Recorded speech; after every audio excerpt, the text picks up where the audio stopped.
हमारे दूर दराज क्षेत्र से आए सभी बुजुर्ग साहिबान, माताएं, बहनें, युवा साथियों, गर्मी बड़ी भारी होगी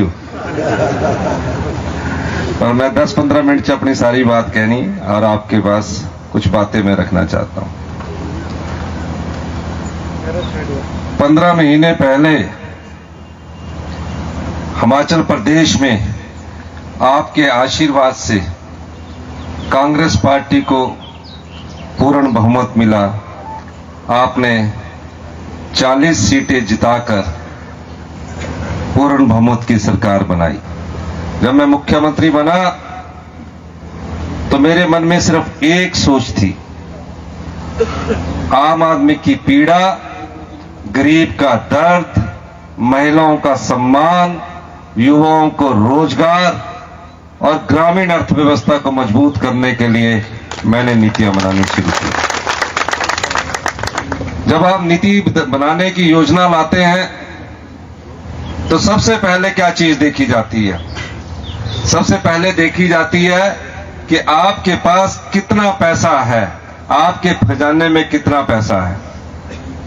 और जब भी कोई मुख्यमंत्री बनता है उसके पास अधिकारी जब आते हैं तो पैसे का लेखा जोखा बताते हैं। मेरे पास भी ऐसे ही लेखा जोखा रखने सचिवालय के वो अधिकारी जिनकी नौकरी 60 साल तक होती है, कई सरकारें देखी होती है, कई सरकारों को उन्होंने चलाया होता है, मेरे पास हिमाचल प्रदेश के खजाने का हिसाब रख रहे थे। कह रहे थे हिमाचल प्रदेश के पास पैसा नहीं है, सरकार चलाने में दिक्कत आएगी। केंद्र में भारतीय जनता पार्टी की सरकार है। जब भारतीय जनता पार्टी की राज्य में सरकार है और केंद्र में भी इनकी सरकार है थी, डबल इंजन की सरकार थी, तो क्यों खजाने का ऐसा बुरा हाल हुआ कि हमारे पास एक हफ्ते का भी खर्चा चलाने के लिए पैसे नहीं है? मैंने उन्हें स्पष्ट निर्देश दिया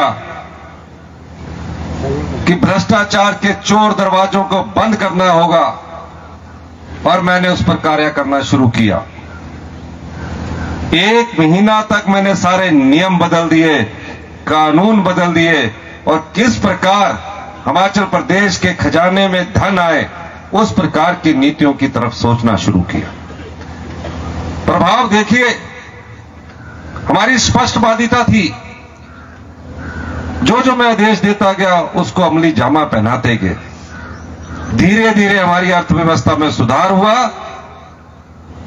और पैसा हमारे खजाने में 1 महीने के अंदर आने लगा। और जो रोजगार के अवसर मिले जिसमें JOIT था, उसमें भी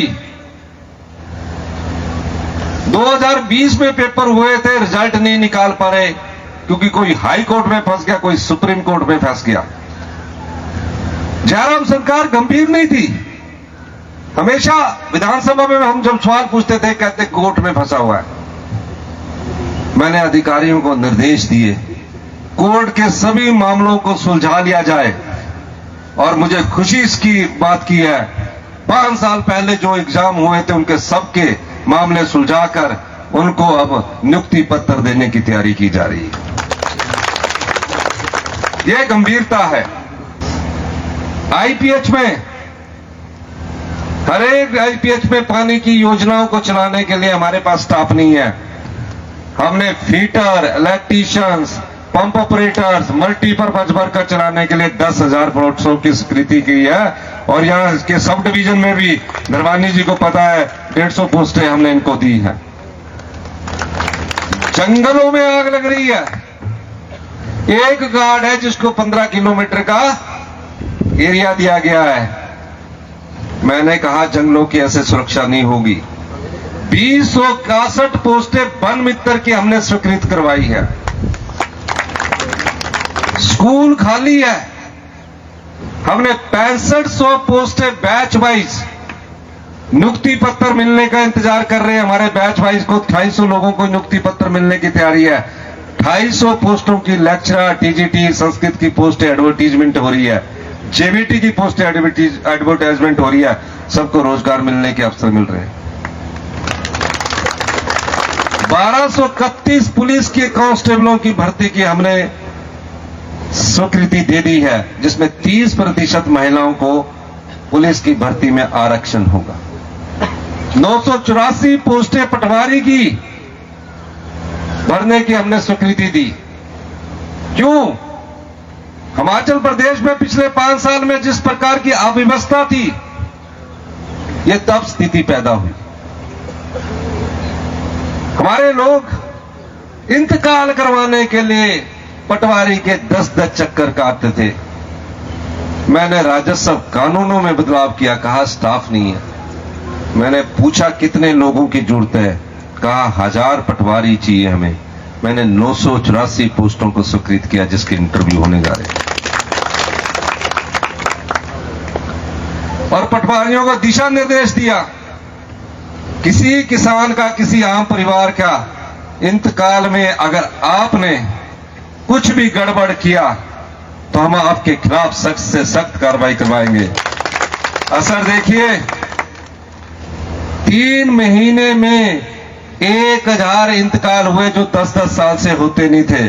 पहले आप पटवारी के पास जाते थे, आजकल पटवारी आपके पीछे आता है।